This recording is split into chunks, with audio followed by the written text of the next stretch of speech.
Don't let anybody make you think that God chose America as his divine messianic force to be a sort of policeman of the whole world.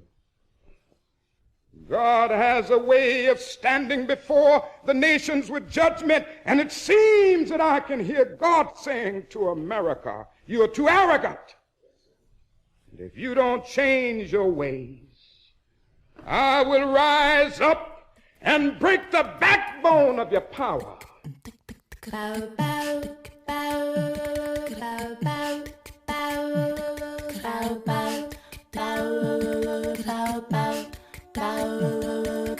Hotep, which in the language of ancient Egypt means we come with justice in peace. Welcome to Freedom Now, a Saturday Pan-Africanist and Internationalist World Affairs program. Freedom Now is committed to the principle of the rights of all peoples and nations to self-determination. We thank you deeply for your contribution to KPFK, which permits programs like Freedom Now to stay on the air. In this era of corporate acquisition and co-optation of all dissident media, we provide the microphone, challenging their corporate and racist point of view. So stay tuned for our agenda here at Freedom Now.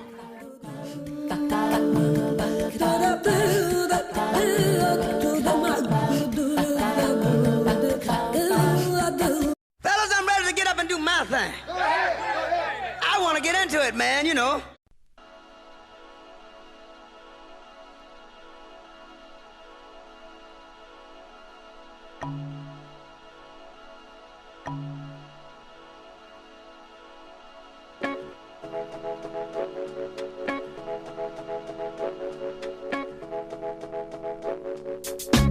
Peace, hoteps, and wisdom to all of our faithful and devoted listeners out there in the radio verse. This is Brother Brandon Sankara, and I want to start things off by thanking all of you loyal listeners yet again for joining us this weekend. You keep us on our mission and allow us to bring you our agenda for today, Saturday, November 22nd, 2025. We kick things off with Sister Luyanda Kaboka bringing us the African Drumbeat historical calendar for the week, reminding us that every day is a day in African history. We'll be getting a relay from Prison Radio, bringing us the Wars of the Freedom of Speech from none other than our dear brother behind the walls, Baba Mumia Abu Jamal. Powerful words from one of the most prominent victims of the American injustice system. After that, Professor of African American Studies at the University of Houston, as well as Freedom Now's own living library and co-producer, Dr. Gerald Horne will be joined by Malick Ghachem, Head of History Faculty and Professor of History at Massachusetts Institute of Technology, aka MIT, in Cambridge, Massachusetts. For our purposes today, Professor Ghachem is author of the book, The Company and the Colony, Haiti After the Mississippi Bubble. Lastly, we keep you right here as Dr. Horne will be joined on the line by Steve Dean, Professor of Law and Paul Siskin Research Scholar at Boston University Law School, as well as author of the book, Racial Capitalism and International Tax Law, The Story of Global Jim Crow. Keep it locked in right here so you do not miss a moment of the knowledge that we have in store for you this Saturday. And of course, I'm going to be on the ones and twos as we pour this knowledge, making sure your mental cup runneth over with revolutionary wisdom right here to quench your mental thirst on Freedom Now, KPFK 90.7 FM in Los Angeles, and kpfk.org streaming live on the web. To make sure we stay on the smooth ride with that cultural vibe you know and love, we'll be enjoying a musical bottom featuring Talib Kweli and High Tech, Thelonious Monk, Chick Corea, Benny Golson, Danny Grissett, and Clifford Brown. Now people get ready for this train a-comin', taking you one step closer to mental liberation, and stay tuned for that beat of the historical drum, followed by a message from Mumia Abu Jamal and an interview with Dr. Gerald Horne and Professor Malick Ghachem.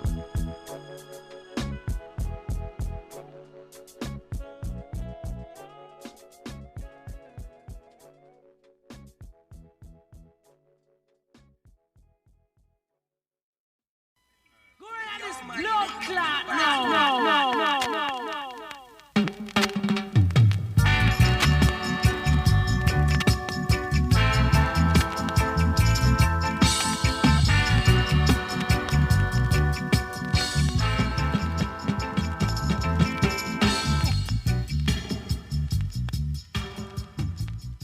Molweni Mawetu. This is Sister Luyanda Koboka with this week's African Drum Beat Historical Calendar. November 23rd, 1958, President Nkrumah of Ghana and Sékou Touré, Prime Minister of Guinea, unite the two nations to form the nucleus of the United States of Africa. President Modibo Keïta of Mali later joins the union, which is the fundamental objective of Pan-Africanism. Once Africa is united with a central government, language, economy, military, and foreign policy, African people, black people throughout Africa and the diaspora, including the United States, will have a national homeland and a base to demand and implement the elimination of racism, sexism, and class exploitation.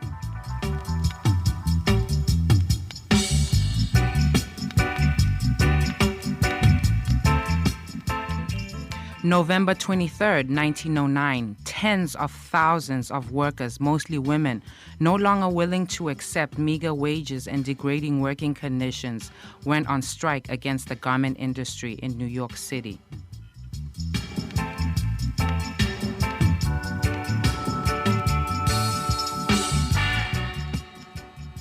November 24th, 1965, the United States installs Mobutu as the neo-colonial puppet head of the Congo.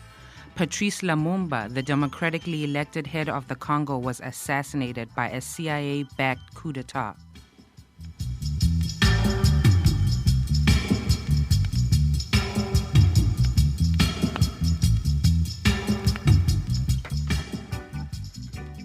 Dominican Republic female leaders were executed. Las Hermanas Maria Teresa, Minerva, and Patria, leaders against the U.S.-installed Trujillo dictatorship. All three were members of the June 14th movement, which led the mass movement against Trujillo.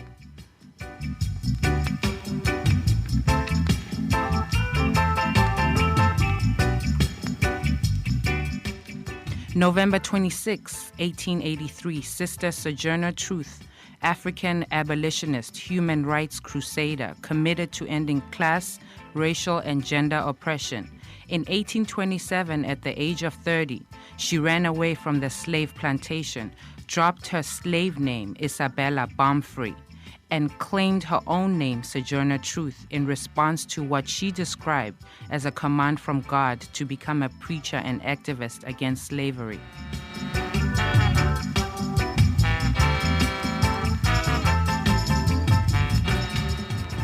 November 27, 1853, Lucy Parson, revolutionary anarchist, born a slave of Mexican, Creek, and African ancestry, fled from Texas and became a founder of the International Working People's Association, a revolutionary labor organization which led the struggle from 10 to 14 hours workdays to 8-hour workdays. She led numerous marches against the rich in the continued struggle for the redistribution of social wealth.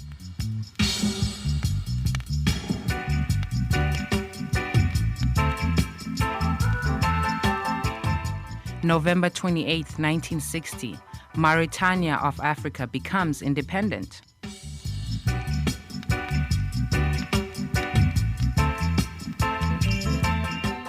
November 29, 1947, the United Nations made a decision to partition Palestine. As a result, every November 29th, Palestinians in the diaspora recognize this day as an international day of solidarity.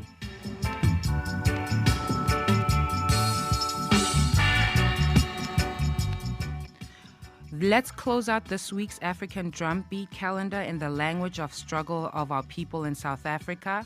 Amandla. Awaitu.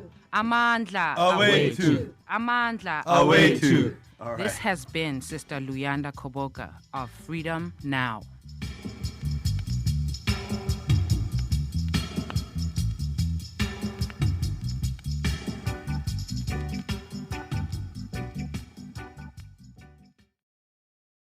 Wars of the freedom of speech.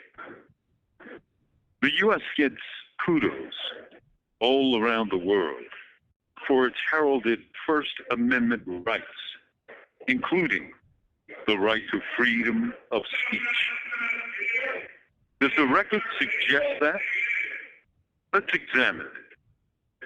Years ago, during the last month of the 60s, about 4 young brothers, including myself, went to the Spectrum, a huge arena in South Philly, to protest the appearance of Governor George Wallace of Alabama, who was there to give a speech in support of his presidential campaign. We viewed Wallace, an arch segregationist, as a racist, and we wanted our voices to be heard. We shouted Black Power in the arena and got rushed out by security guards and police. When we left, we were all beaten by plainclothes cops. All of us have scars on our bodies from injuries we sustained that night. How free was free speech if we paid for it in blood, scars, and injuries? Fast forward to today, to the fall of 2024, when students were awakened to the genocidal carnage against Gazans in Palestine for speaking and speaking out against Zionist violence against Palestinians. Many of these students were suspended or expelled from their schools.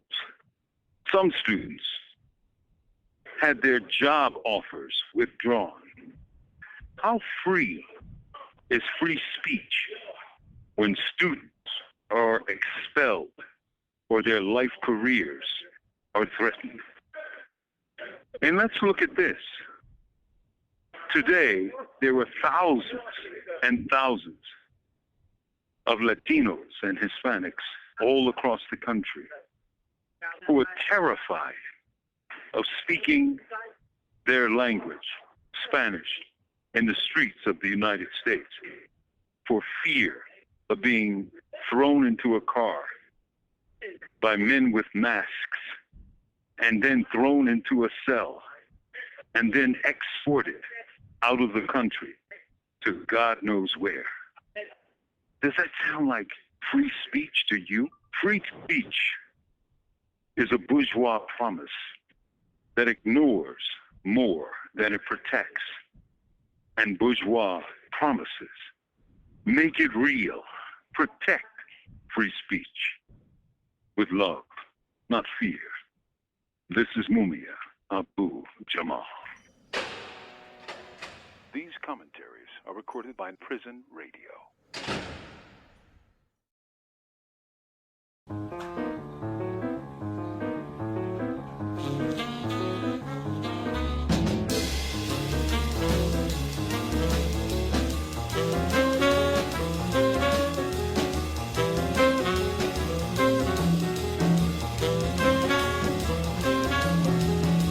For KPFK Radio, this is Gerald Horne, and with me on the line is Malick Ghachem, Head of History Faculty and Professor of History at the Massachusetts Institute of Technology, MIT, in Cambridge, Massachusetts, and author of the book, The Company and the Colony, Haiti After the Mississippi Bubble. Thank you for joining us on Freedom Now, KPFK Los Angeles, Professor Ghachem. Thank you so much, Professor Horne. Delighted to be with you, and I appreciate this opportunity to talk about my book. And we appreciate your accepting the invitation. So why did you write this book? And also, what and when was the Mississippi Bubble? So I wrote this book because I wanted people who think about and study finance, high finance in particular, to understand better and think about more its relationship to slavery in general and to the history of Haiti in particular. And another way of putting that point is to say that I wanted people who care about and have studied Haiti to think about the role of finance in Haiti's long history, and particularly its early colonial history. And so those were the impulses that brought me to this subject. And the starting point of it is an event known as the Mississippi Bubble, which is the first major financial crisis of the North Atlantic world. It's the subprime crisis of the 1710s and early 1720s. And it turns out to have had a profound impact on the development of Haiti's economy. And telling that story is really the central purpose of the book. What was the profound impact on the island's economy? So let me first start by explaining just briefly what the Mississippi Bubble was. The Mississippi Bubble was a stock market crisis that was part of a larger effort to overhaul the French economy during the period between the reigns of Louis XIV and Louis XV. So this is 1715 to 1720, roughly. And the central challenge of that moment was to figure out how to convert all of the debts that the French monarchy had accumulated over the course of decades of war in the late 17th century, and somehow rescue or salvage an economy out of that pretty desperate situation. And what France did at the time in order to escape from this dilemma was something that other nations have done since then, which is to say turn to an ex-convict, in this case a Scottish ex-convict named John Law, who had a pitch for how to save the French economy, and hand over to him virtually all of the reins of power in France. And it was that experiment known as the system which led to the stock market crisis called the Mississippi Bubble, and which enveloped Haiti in it because John Law, as part of an effort to overhaul the French economy, acquired jurisdiction over pretty much all of the French colonies at that time, the most famous of which is Louisiana, which is why it's called the Mississippi Bubble. But he also came to control territory and eventually the entire economy in Saint-Domingue, which is the name for Haiti in the colonial period. And that relationship enveloped Haiti in this larger story about money and financial crisis, which eventually led to a rebellion, a series of rebellions as it happens, in the colony that turn out to have paved the way for Haiti to become a violent white supremacist military planter state. That's the basic argument of the book. So what happened to John Law? Well, he eventually, after the stock market crashes, he becomes an object of ridicule, and even there are attempts to retaliate against him. He is threatened with prison, and he decides to escape from France. He eventually makes his way to Venice, where he dies, I believe, in 1722. So he becomes a fugitive from justice, not for the first time in his career, but that's where his story ends. The story of the system and of the bubble and of this financial revolution that he put into play, that ends in Haiti. And it ends in the 1720s when a white planter rebellion that was initiated by white women and free people of color and others overthrew the system of monopoly trade and silver money that John Law had attempted to put in place when he was still in control of France and its colonies. So the endings are actually quite interesting and important, but above all, what I wanted to suggest was that this ending is also a kind of a new beginning for Haiti, and it is the beginning of a process whereby Haiti becomes what I call a bubble colony, which is to say, a colony produced by a bubble, but then fueled by a set of a horizon of expectations that anticipates infinite capital accumulation, infinite economic growth, all of this built on the backs of enslaved labor, and eventually producing what was then the most productive, wealthiest colony in the world, the world's primary source of coffee and sugar. And I refer to Saint-Domingue, the colony that at the end of the 18th century was overthrown in the Haitian Revolution. Would it be fair to suggest that this 1720s revolt by European women and planters was a precursor either to the French Revolution and or the Haitian Revolution? You know, that's an interesting and complicated question. I mean, there are historians who suggest that that John Law's Mississippi bubble and the catastrophic effect that it had on French finance made it impossible for the French monarchy to modernize its financial system, and in that way pave the way for the French Revolution. I mean, I think there's something to that. I think that it was more complicated than that, both in France and in Haiti. This is the first of a series of transformations that will shape the social order in colonial Haiti. And really, it's not even really the first. I mean, the sugar revolution, which is to say turning the colony into a slave-based sugar plantation society, that begins in the late 17th century. It gets kind of kick-started by this rebellion, which gives it a new focus and energy and drives events in the direction of a very violent form of white supremacy that I call the military planter state, that involves a kind of internal civil war between planters and maroon, that's to say, fugitive slaves. That's the transformation that takes place in the 1720s.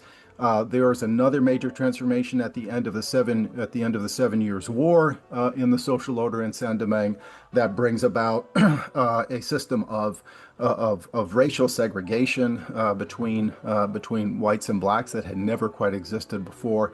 And then at the end of the century, you have, of course, the Great Haitian Revolution, which dismantles both the system of segregation and the system of slavery, the military planter state, excuse me, that I analyze in this book.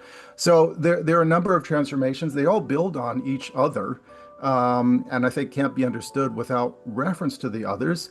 In that sense, I think history is cumulative. But what I wanted to show is that this fundamental transformation that happens at the end of the 18th century and that puts an end to slavery, it puts an end to a particular kind of slavery. And the kind of slavery that it puts an end to is the kind that was created earlier in the 18th century. And in that sense, it seemed to me really important to try to understand variations in the different slave regimes that existed both across different parts of the New World and within Saint-Domingue itself over the course of its history. So what role do Jesuit missionaries, meaning Catholics, play in your story? They were brought to the colony at the very beginning of the 18th century in order to minister to the white settler colonial population of Saint-Domingue. When they arrive, they have a monopoly on religious services in the colony. When they arrive, they discover that there was a growing enslaved population in the colony. And they eventually come to see it as part of their mission to minister to these people as well. And to do that, they have to solve several problems. Number one, they have to persuade the white planter class that it is legitimate for them to tend to the souls of enslaved persons. And that involves a very profound struggle for power. Number two, they have to find some way of making themselves understood to and by the enslaved population. And that involves, to some extent, trying to understand the Creole languages and the West African dialects that enslaved persons brought with them and to Haiti and developed once they arrived there. That too involves a very profound challenge. And then finally, the Jesuits have to solve their own relationship or address their own relationship to slavery, because they, like every other white settler in the colony, depended upon slavery. The Jesuits had a slave plantation in the north of Haiti. They had domestic enslaved workers at their compound in the northern commercial capital of Saint-Domingue, what's called Cap Français, today Cap Haitian.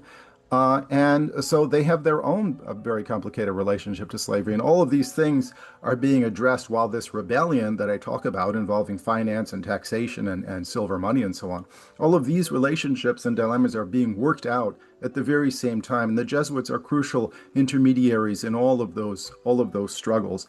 And most interestingly, they become involved in the question of fugitive slaves, that's to say maroons. Eventually, in the 1760s, the Jesuits will be expelled from Saint-Domingue on suspicion of promoting and collaborating with Maroon resistance in the colony. And so their story becomes enmeshed in the story of the development of slavery and of Black resistance in Haiti in the 18th century. Was there anything to this allegation that Jesuits were assisting Maroons? The case against them was based on the testimony of a enslaved woman in the 1760s who testifies that in a confession with her Jesuit priest, she was told by this priest not to inform on a suspected Maroon uprising in the colony that was associated with a famous Maroon in Haitian history known as Macondal. So she provided this testimony. It's very hard to know exactly what was said in the confidence of that confessional, but this was turned into the basis of a plot, a conspiracy led by Jesuits to overthrow white plantation society and led to their expulsion. It was almost certainly a mix of rumor and reality. That's to say, there is evidence that the Jesuits did reach out to Maroons in the mountains of Haiti, did try to bring the gospel to them, did try to proselytize with them, and perhaps brought them food and maybe other supplies. But at the same time, the idea that means the Jesuits were committed to a sort of structural overhaul of white supremacy and slavery in the colony, I think is another matter altogether. I don't think there is evidence of that. And among other reasons, as I was saying just a bit earlier, the Jesuits were themselves part of the slave economy. Were there any repercussions into Cuba, Jamaica, or even the North American mainland? Yeah, there were really interesting relationships all along. Of course, there's a lot of smuggling. There is an intercolonial slave trade that dominates in this early part of the 18th century. So, the slave economy of Saint-Domingue is built on slave labor that is acquired not only directly from West Africa, but from other Caribbean colonies, from Jamaica, from Cuba, and elsewhere. And, there are ships that are regularly passing between what was then French Louisiana and Saint-Domingue. That's part of a shipping network that was relied upon by the French Indies Company to transport slave labor, supplies, etc., between the North American mainland and the Caribbean. So the Caribbean, I think, is best understood as a greater Caribbean region that includes not just the Caribbean islands, but parts of North America, most notably French Louisiana. To some extent, French Canada is part of this commercial network as well. There are connections to Quebec at this time period, and then, of course, the New Englanders are fueling their own economy beginning in the early 18th century by transporting fish and wood down to the French Caribbean, and the Caribbean colonists in France, in the French colonies, are in exchange sending molasses and rum up to New England. So that's the beginning of a very important relationship between the 13 colonies and the French Caribbean. What was the Code Noir and the role that it plays? And in responding, could you talk a bit more about pre-revolutionary Haiti slave revolts? Yeah, so the Code Noir is a legal code that was issued in 1685 under King Louis XIV. Turns out the Jesuits were very involved in that as well. They seem, the Jesuits, who were the confessors and advisors to the French monarchy under Louis XIV, seem to have prompted or instigated the French monarchy to come up with a slave code in order to provide for the regulation of slaves in all of the French Caribbean colonies at that time. And part of their mission here is to bring the gospel to enslaved persons, but it becomes part of a larger project that involves regulating slave labor, providing for the punishment of slaves who are accused of crimes as defined by the Colonial Code, efforts to regulate the relationship between masters and enslaved women, provisions related to marriage, taxation, property, inheritance, all of that comes to define the Code Noir. It becomes the basic constitution of the French colonies in the 18th century. So as a matter of law, it's an extremely important document, but what it didn't do was, if you will, create an economy on its own. To create a colonial economy, a slave-based economy, required a whole set of other developments and initiatives and dynamics. And that's kind of the story that I try and tell in this book. What did it mean to have a slave-based economy? in this period? What things do you need to put in place? And turns out you need a money system that works. You need a system of taxation. You need missionaries. You need a way to regulate the competing demographics within this emerging slave society: white women, vagabonds, free people of color, white planters, poor whites, and of course, above all, the growing enslaved population that, by the 1720s is the overwhelming majority of the Haitian people. In terms of slave revolts, so the 1720s see one of the earliest concentrated periods of enslaved resistance in the history of Haiti. So during the 1720s, there are a series of Maroon leaders who begin to lead Maroon encampments that are challenging the plantation system in Saint-Domingue. It so happens that this very same period of time is when the French colonists develop a policing system known as the Fugitive Slave Patrol to crack down on Maroon resistance, and it's the beginning of a brutal and quite violent history that involves the use of the Fugitive Slave Patrol to regulate and control resistance in the colony of Haiti. This same patrol plays a crucial role in the Macondal revolt in the 1750s that I referred to earlier, and it effectively becomes the model for how the French imperial state tries to put down the Haitian slave revolution when it finally happens in the 1790s. So that revolution has a series of colonial antecedents, and one of them is that the response to the Haitian slave revolt is shaped by these earlier white colonial efforts to put down enslaved resistance at earlier periods in the 18th century. Finally, Professor Ghachem, head of history faculty and professor of history at MIT and author of the book, The Company and the Colony, you have spoken of revolutionary Haiti as the first nation with universal legal equality. How so? Well, as the great historian David Bryan Davis noted years ago, Haiti is the first entity on earth that makes equal protection part of its constitutional order. So the United States Constitution has an equal protection clause as part of the 14th Amendment, promulgated in 1868 after the Civil War. Haiti, as soon as the Haitian Constitution of 1801, which was promulgated by the great Haitian revolutionary leader Toussaint Louverture, enacts equal protection for enslaved people, for all residents of Haiti at that time, in this 1801 Constitution. That is the first moment at which equal protection becomes a central component of a constitutional order.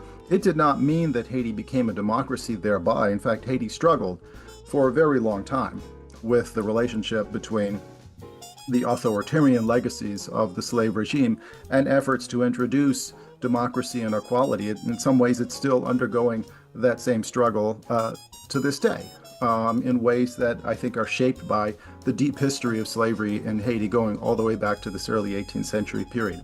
Nonetheless, it is true that Haiti, as a constitutional matter, is the first Atlantic power, and I believe the first power in the world to institute equal protection as a matter of constitutional law in 1801.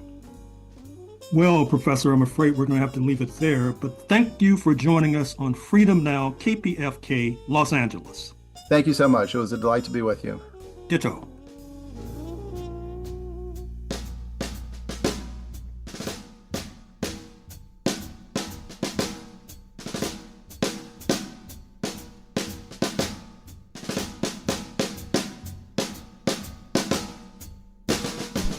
This is Sister Flora, and you are listening to Freedom Now at KPFK 90.7 FM in occupied Mexico, including Los Angeles, 98.7 FM Santa Barbara, 93.7 FM in San Diego, and streaming live on the web at kpfk.org. Today's program, as well as 10 prior editions, can be reheard at kpfk.org/audio archive, and scroll down to Freedom Now. For a truly alternative international perspective on world affairs, check out RTTV Russia, CCTV China, and online at Presna, Latina Cuba Telesur Venezuela. News 24, South Africa, and Press TV, Iran. We will now continue with historian Professor Dr. Gerald Horne.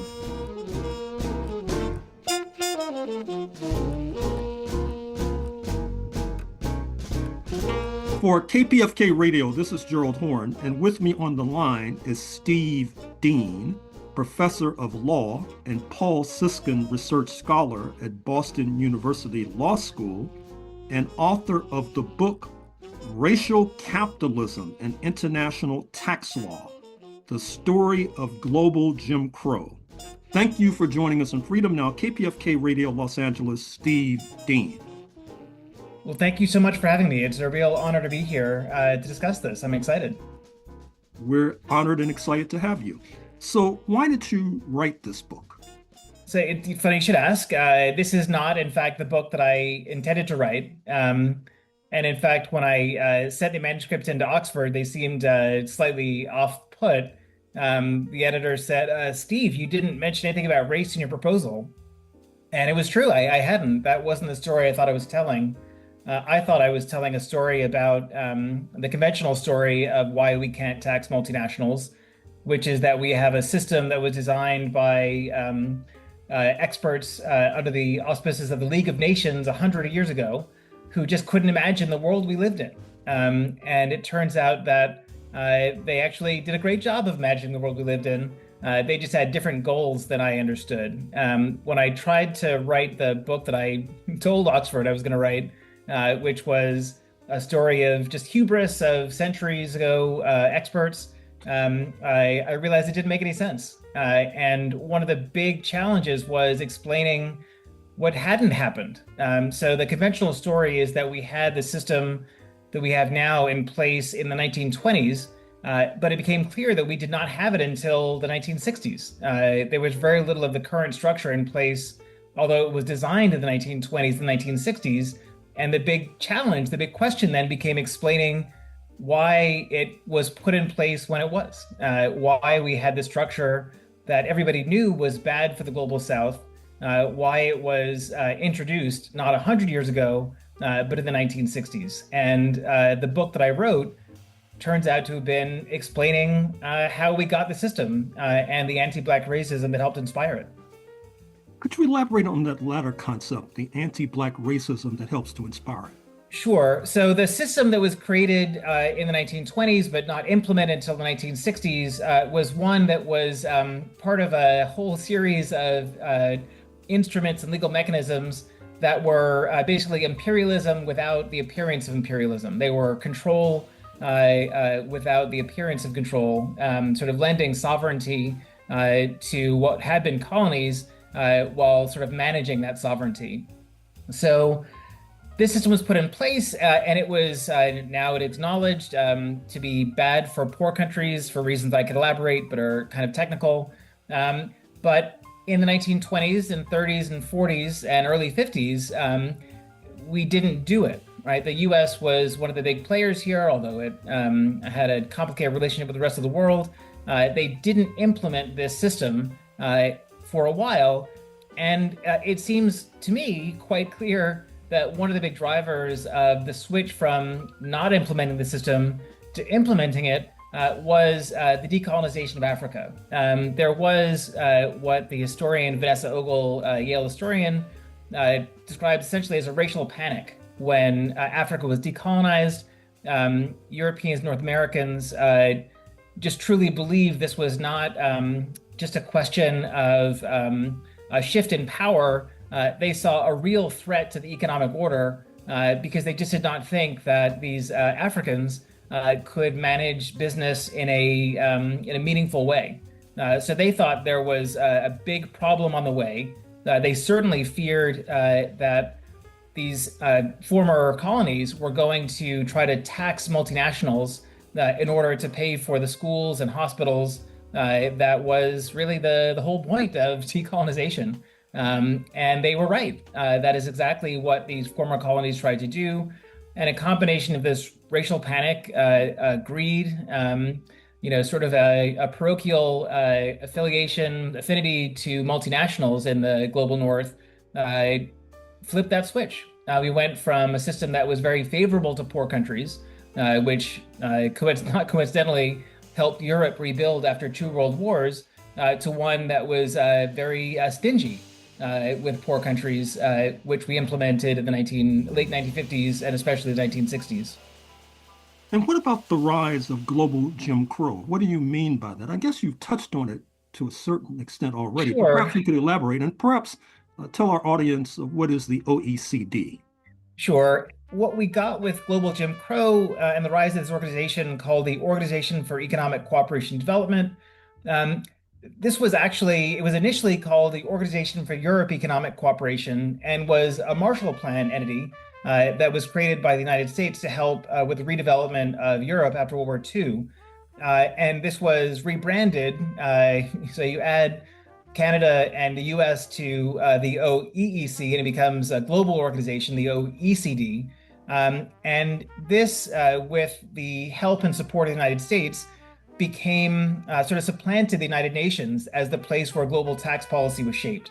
So in the 1950s, the Global South had a pretty strong voice in the United Nations, which made the US, the United Kingdom, pretty nervous. And when they saw Africa decolonizing, they all of a sudden had the political support, to make the shift from a truly global organization in the United Nations to the OECD, which I'll just say to this day has still never had an African member. It has never had a majority Black member. So this was a way of shaping this important global economic governance infrastructure without any voice of majority Black countries.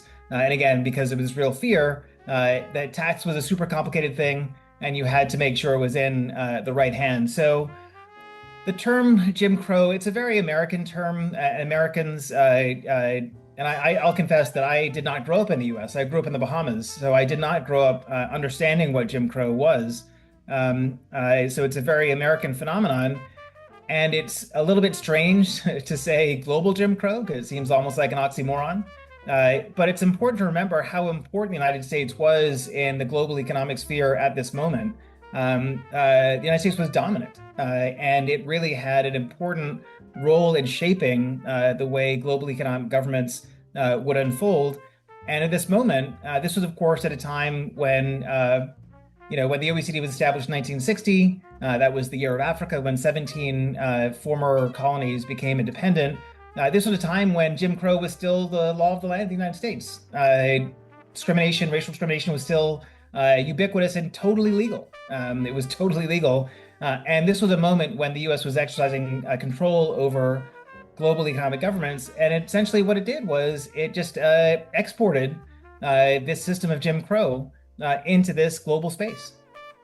Now, you've already touched on this point to a degree, but could you elaborate on the concept of U.S. power in global Jim Crow? Absolutely. And it's so important because, as I say, it's a little bit funny to talk about this very U.S. phenomenon of Jim Crow in a global sense. And I think sometimes folks from overseas will resist that as just sort of a U.S. lens on a more complicated global phenomenon.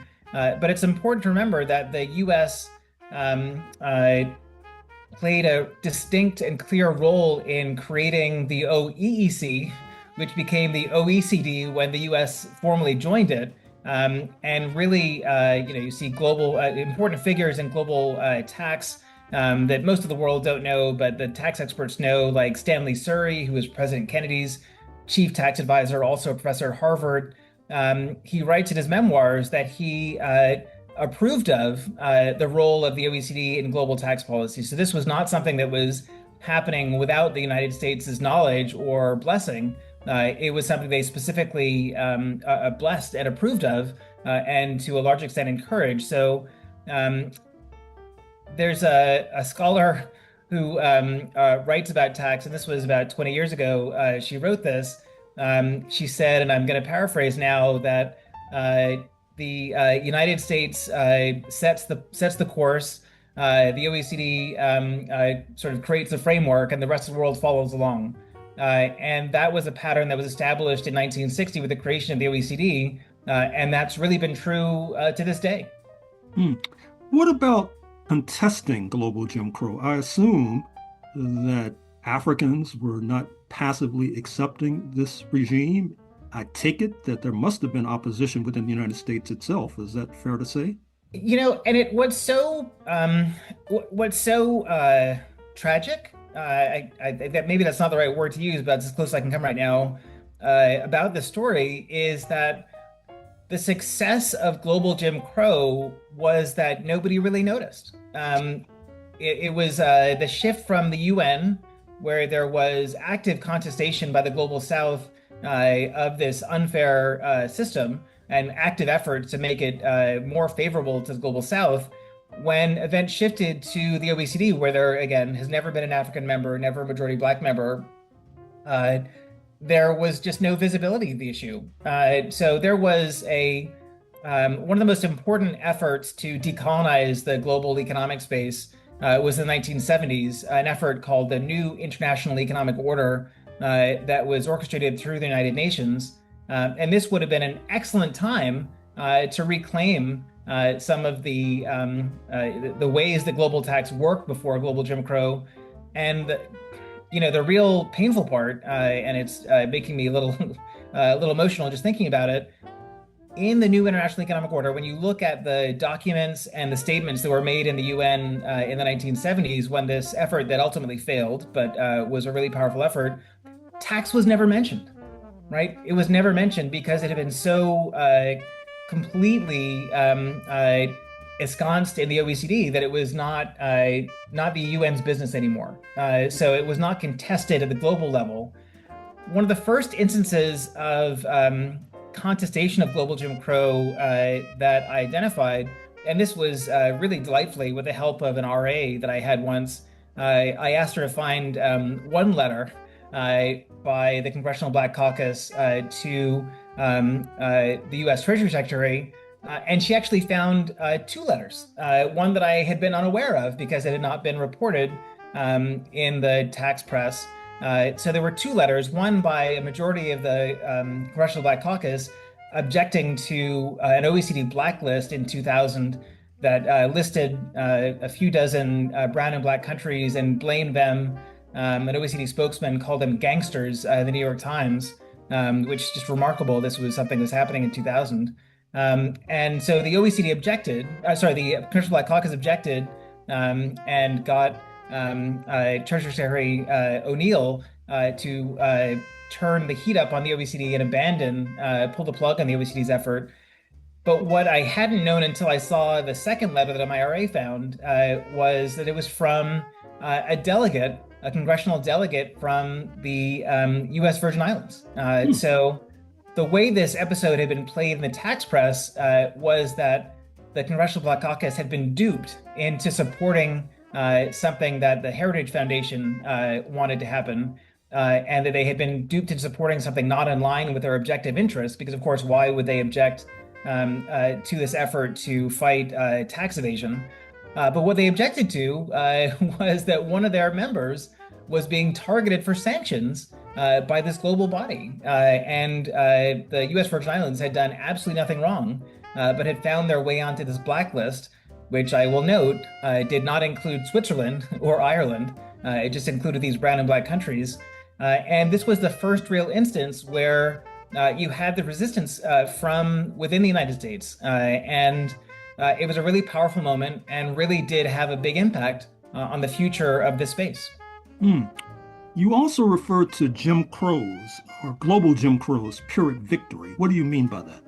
So you remember when I started talking about the book, I told you the original book that I wanted to write was not about a tragedy for the global South. It was partly that, but it was about our inability to tax multinationals generally, right? So I'm sure many of your listeners have heard about the ability of multinationals to avoid taxation.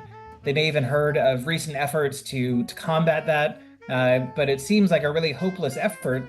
And what's so amazing about this, and it always reminds me, so Heather McGee in her book, The Sum of Us, talks about when pools in the United States were integrated, a lot of the communities just said, oh, why don't we just fill those in with earth? We'll have no more public pools rather than sharing them.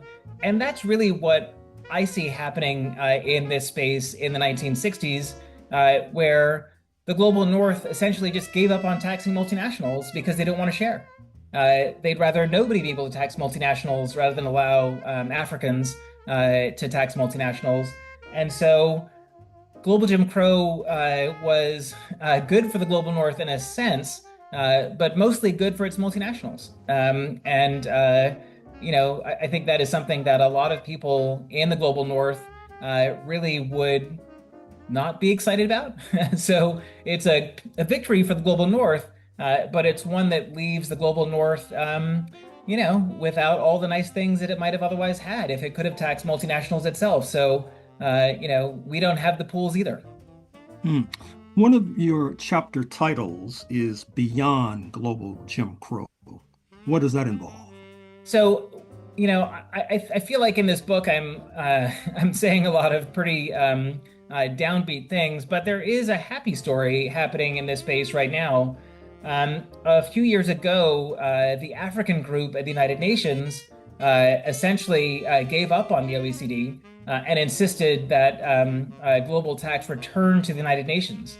And with their insistence, there was a vote in the General Assembly, which of course went overwhelmingly in the favor of returning global tax politics to the United Nations because most of the world favors it. It's just not the OECD that favors it.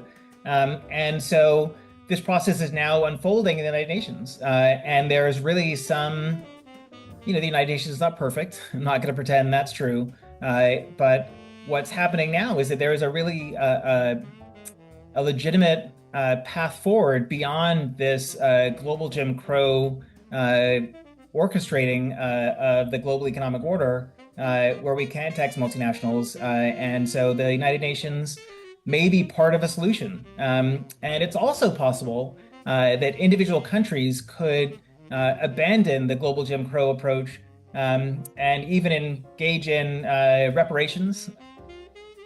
Also, you have a chapter entitled Fear of a Black Planet. What is that about? So, and this is what, and honestly, nobody's more surprised than me, except maybe from my Oxford editor, that this book ended up being so much about race. I just never would have believed that this was true, that anti-Black racism could be such a powerful force in shaping this incredibly dry and frankly arcane system of global economic law. And it really was surprising to see, one story that I haven't told that I tell in the book. So there's the expert Stanley Surrey that I talked about, but there was another expert a generation before, Edwin Seligman, who it turns out was one of the chief architects of the system that we have today that was designed in the 20s but implemented in the 60s. And this is a fellow who was, although he was Jewish himself and experienced anti-Semitism, so was not a scientific racist, but was really closely aligned with a lot of the most influential figures in orchestrating the intellectual veneer of Jim Crow in the United States at Columbia in the early 20th century, Columbia University. That deeply embedded racism that flourished in the 1960s when sort of the fears of folks like Edwin Seligman really came to the fore when Africa's decolonization actually happened. And when I read the work, I mentioned Vanessa Ogle, reading her, there's a line in one of her pieces that made clear that this racial panic was happening, and that one of the specific things that the global North was afraid of was not just nationalizations, not just the kinds of things you might expect. They specifically feared increased taxation. And this idea that in the global North, we could look around and see a great thing happening, right? Freedom coming to the global South, African nations standing up and deciding they're going to, take responsibility for their own futures, their destinies, and for the global North to say, we're not comfortable with that. We're going to give you sovereignty, but we're going to give you a hollowed out kind of sovereignty because we're just afraid of what a planet with Black countries that are fully sovereign, that are standing shoulder to shoulder with us, would look like. So we're going to rig the system, even at great cost to ourselves, to prevent that from happening. It's really incredible to me. Finally, Stephen Dean, professor of law and Paul Siskin research scholar at Boston University Law School, author of the book Racial Capitalism and International Tax Law, The Story of Global Jim Crow. You've referred to efforts within the Congressional Black Caucus to challenge this system. What about the Progressive Caucus or other members of the House of Representatives and or the Senate, for that matter? So, one of the tragedies here for me is that what's been happening domestically in the United States is efforts to fix the system, but not from a global perspective. There are efforts to increase the ability of the United States to collect taxes from multinationals, but not in a way that is fair globally. So we want to help ourselves, but we don't want to fix the system in a global sense. We just want to get our own slice of the pie without helping everybody do it. And I think it's again, I may be naive for having been surprised by that, but the even among progressives who have been openly critical of America First policies in trade and other areas, they often embrace America First policies in international tax, which maybe I shouldn't be surprised, but I am surprised and really quite disappointed by that. Well, I'm afraid we're going to have to leave it there, Professor Dean, but thank you for joining us on Freedom Now, KPFK, Los Angeles. Thanks very much.